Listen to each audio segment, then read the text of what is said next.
Boy, those Quentin Tarantino movies are so violent. Nah, you don't understand. You might think you've seen violent films, but you want to see those Quentin Tarantino movies. These Quentin Tarantino movies are so violent.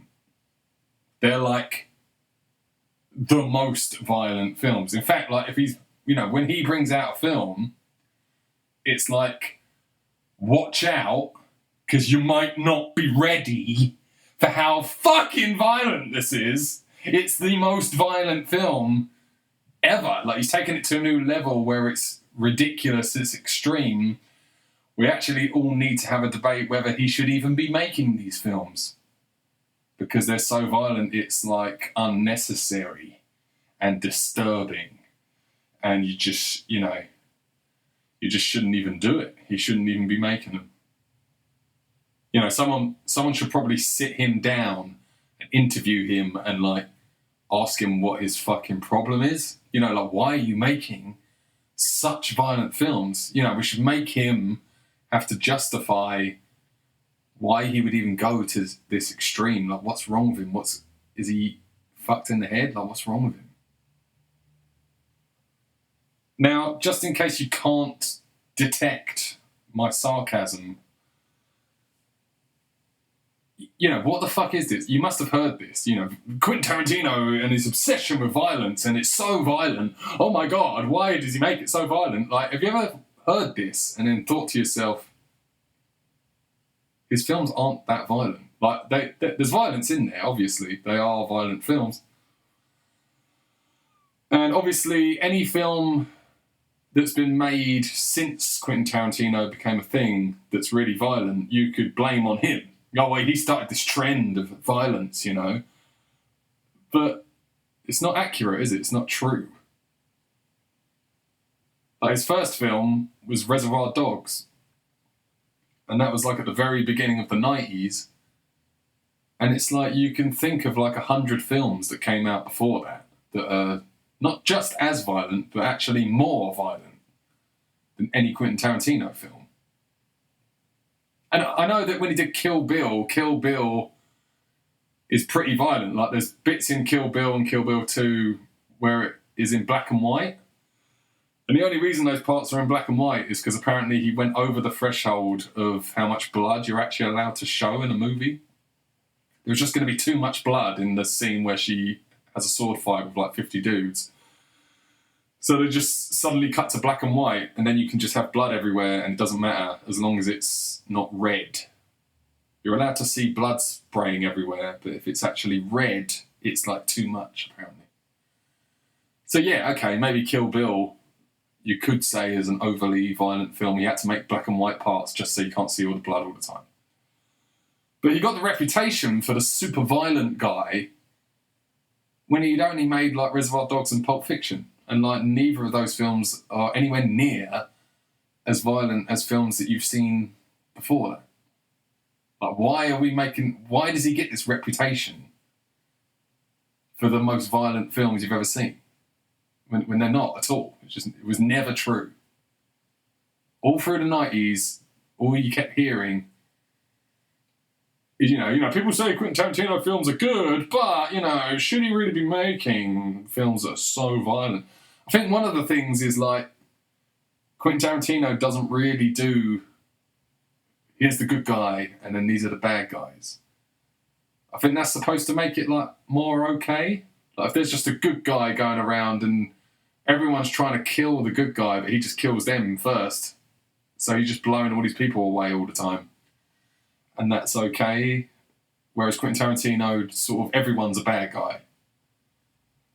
Or they say, no, it's not the amount of violence, it's that he's glorifying it. And it's like, well, what film isn't glorifying violence when it puts violence in it? Like, how is he doing that, but the others aren't? What are you talking about? Like, it's just one of these things that, like, if enough people say it enough times, it just sort of becomes the truth in our minds.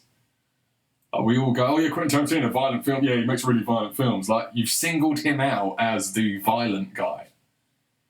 But it just isn't true. It was never true. He got that reputation for no reason. Like in Reservoir Dogs, there's a torture scene where the dude cuts the guy's ear off, but you don't even see it. And it's like, this is the most violent film ever! Really? No, it's not. At all. I remember when I was a kid, I was like obsessed with Terminator. I still am, I suppose. And then one day I rented out RoboCop because I sort of assumed it would be like Terminator. And I didn't really know anything about RoboCop. I just saw it, seemed like Terminator. I'll rent it out. So I rented RoboCop when I was really quite young. I was probably about 8. I saw Terminator 2 when I was like 7. So I was still really young and I watched RoboCop. And if you haven't seen RoboCop, it is so violent, it's unbelievable. Like, I actually wasn't ready for it. When I'd seen tons of violence in films, but it was always just sort of good guys blowing away bad guys. And in Terminator 2, he like rips his own skin off of his arm and you see his... But he's a robot, so it's not really like seeing... I don't know, I'd seen blood and guts and gore and shit in films. But in RoboCop, there's a scene... Before he becomes RoboCop, he's a normal cop, he's a human. And there's a bit where the bad guys catch him. And this is the funny thing, it is literally the same as Reservoir Dogs. It's bad guys torturing a cop, just like in Reservoir Dogs, it's a cop getting tortured. And this film came out way before Reservoir Dogs. Way before Quentin Tarantino was even a thing. And it's these bad guys torturing a cop, and they just keep shooting different body parts off of him and like laughing. It's not just the violence and the cruelty and the torture, it's that they are enjoying it like way too much. They're all just taunting him and like laughing at him as they like blow him apart as if he's like a bug and they're just pulling his legs off or something. When I was a kid, I'd never actually seen something like that. It wasn't the amount of violence, really. It was the way it was portrayed. It was like way too sadistic. I'd never really seen anything that bad. The way they're just laughing at him as he's dying. And he's in pain and they just love it. They're just loving torturing him. And that was actually a bit disturbing to me. Because like I said, I hadn't really seen real sadism like that. And then there's a bit later in the film where like this robot malfunctions and keeps shooting this guy. It won't turn off and it just keeps shooting him. And when I say it keeps shooting him, I mean it keeps shooting him until there's like nothing left of him. It's just... all this blood is just going everywhere. And there's a bit later in the film where a dude gets covered in toxic waste and all his skin melts off. It's like so fucking graphic. And then while he's melting from the toxic waste, he gets hit by a car and just splats everywhere. But no one was going, oh my God, this is a new limit, you can't do this. You know, and then it's like years later, Quentin Tarantino makes Reservoir Dogs and there's one bit where a dude cuts his ear off and you don't even see it. And then the whole world has to have a debate about whether you should even be making films that are this violent. It's like, what the fuck are you talking about? Like, RoboCop is just one example that I've just plucked out of nowhere off the top of my head. Just because I saw it when I was young and it actually disturbed me a little bit. I wasn't ready for that. But there's like 100 films you've seen. I think Reservoir Dogs was either like 1991 or 1992 or something. Just think of any film. Think of like horror films. You know, Nightmare on Elm Street when the bed eats Johnny Depp and then there's just blood, a waterfall, a water fountain of blood. Or even The Shining when there's the blood coming out of the elevator. What is all this shit? Why is Quentin Tarantino, oh, there's too much blood, it's too much violence. Too much compared to what? What are you talking about? This is just made up. We've all just decided to agree on something that isn't true. We've all just decided that Quentin Tarantino makes the most violent films you've ever seen, and it's never been true. Why do we keep going on like this? Why do people still say it? It was never true. Why did they ever say it? Like my brain just keeps thinking of films now and like images in my head. Like, think of Hellraiser. Hellraiser has got like the most insane gore in it. It's like unreal. In fact, the Cenobites in Hellraiser, the guy with the pins in his head and all of his little cronies that go around with him, they're gory just to even look at. Before anything even happens, they're already like all cut open and they're all gory and shit. Before anything even happens. And then they all throw hooks on you and tear you to shreds. And then a guy cuts an ear off in Reservoir Dogs and you don't even see it. And the whole world has to stop because the violence is getting too much. It's like, what the fuck are you talking about? And here's the weird part. Is when Quentin Tarantino gets interviewed and they'll be like, what's up with all the violence? And he'll just answer the question, he'll just justify why he thinks violence is okay, it's just a movie, it's not real. And he'll make his case for why he likes violence in movies and blah, blah, blah. But he never responds with, what the fuck are you talking about? There's violence in loads of movies. It's way worse. Why doesn't he ever point that out? Why doesn't he ever go, what is so violent about my movie? Like, what are you talking about? It's nothing compared to other shit you've seen. He never says that, which makes me think that Quentin Tarantino himself actually gave himself this reputation. It's actually a marketing scheme. Where it's like, yeah, let's like sort of put the warning out, like, watch out. Watch out, he's making another movie and you just don't know what he's going to do next because it's always going to be absolute berserk, over-the-top violent, but then it never is. It's never anything that you haven't seen in another film, maybe even worse in another film. It's just not. I'm not saying his films aren't violent. I'm saying it's nothing even up to what you've seen in other films before that. And it's the fact that he never points that out makes me go, no, he's kind of riding this wave of watch out, Quentin Tarantino makes the most violent films ever. Because it's always good to be making the most something ever. It doesn't really matter what it is. It's always good to have some sort of extreme to your work where people can single you out and go, watch out, because it's the most blah, blah, blah, whatever. I think either Quentin Tarantino came up with it himself or he's just embracing it because he knows it works as a sort of marketing scheme to make you give a shit about what he's doing all the time. I don't think why wouldn't he point it out and go, what are you talking about? Why wouldn't he name 100 films that have got insane violence in it that came out before him? He never says that. He always just justifies the violence that's in his films. And he actually talks about it as if it is really that bad as well, when it isn't. Comparatively, there's shitloads of worse stuff, and I don't know why we're all pretending that he makes the most violent films you've ever seen. It's just never been true. And also, I want to restate the point that I already made earlier, that he got this reputation when he had only made Reservoir Dogs and Pulp Fiction. Just in case you're thinking about Kill Bill and Inglourious Bastards and Death Proof and all these. It's like, yeah, that's ages later. But even then, like if you think about Inglourious Bastards, there's the bit where he beats the guy to death with a baseball bat. And you like really see it. It's like quite graphic.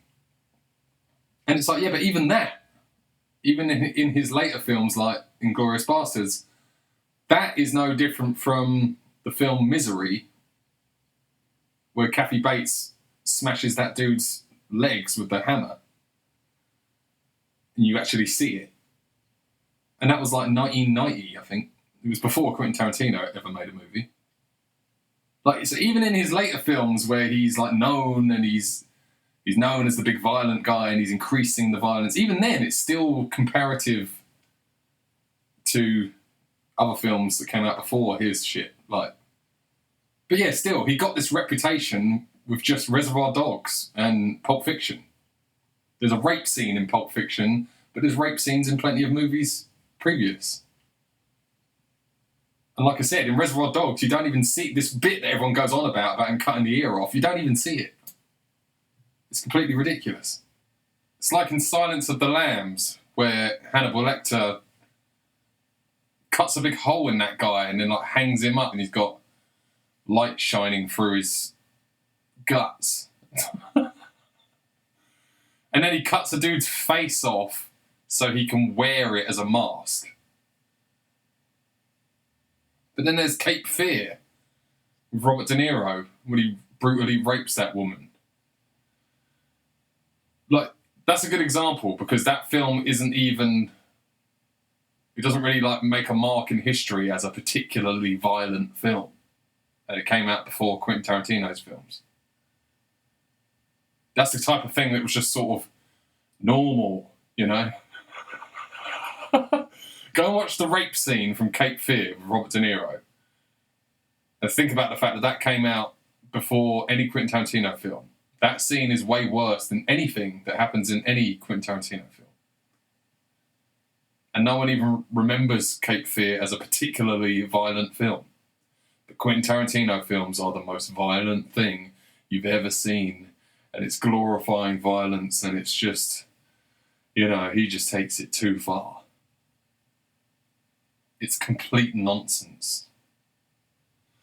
But yeah, I'm just highlighting that this is an example of how everyone can just keep saying something. It can just keep getting put out there so much that you accept it as if it's your own opinion. And you go, yeah, Quentin Tarantino makes really violent movies. Like, you've probably said it yourself at some point. It's just not true. It's never been true. It's like easy to prove that it's not true. I can just get a movie and then I can show you the date on it. You go, look, this was made in 1984 and it's more violent than Quentin Tarantino's 90s movies. Look at this film. This came out in 1979. This came out in 1990. Like, I can just prove it to you all day long. But you're still sort of thinking, well, it must be true, because we have this thing in our minds where we're like, everyone wouldn't say it if it wasn't true. Why would they keep saying it if it had no truth to it? And it's like, well, no, some people just repeat things that they've heard other people say, and then it's like everyone's saying it, but the actual origin of where it came from was complete bullshit. It's like, to this day, people still say that Donald Trump said that white supremacists were great people, or they say that he made fun of disabled people, and all this shit that just isn't true. But these are like manipulative clips. It's like, let's take a clip of someone, make it look like they're saying something, make it look like they're saying something they're not. But my favourite one, this is much like the Quentin Tarantino makes the most violent films ever, even though you know that's not true. You always knew it was not true, but we've decided it is. We've just decided it is, because we keep saying it. And we say it and make it true. My favourite one is when everyone decided that Donald Trump has tiny little hands. Do you remember that?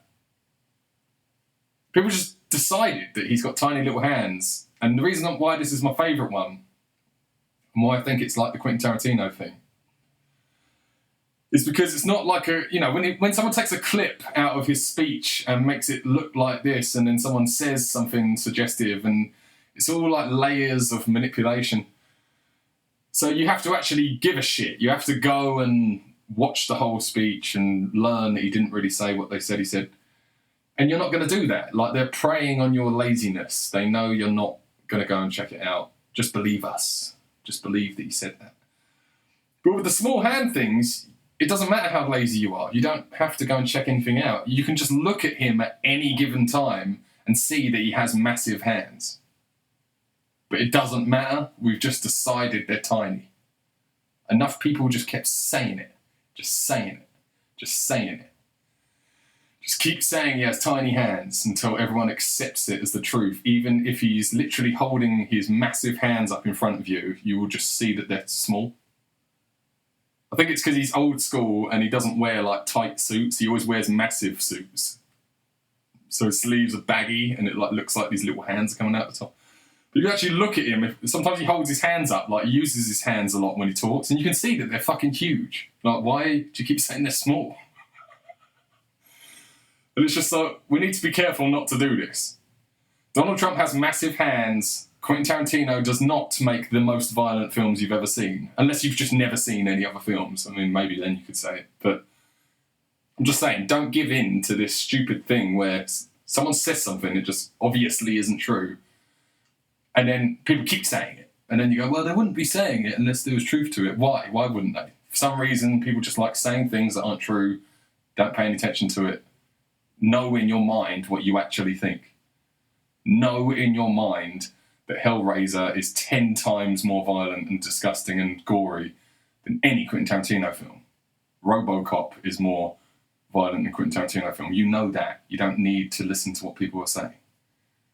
Donald Trump has huge hands. People say that they're small. People saying that just obviously don't have eyeballs. They're stupid. What the fuck's wrong with them? Know the truth.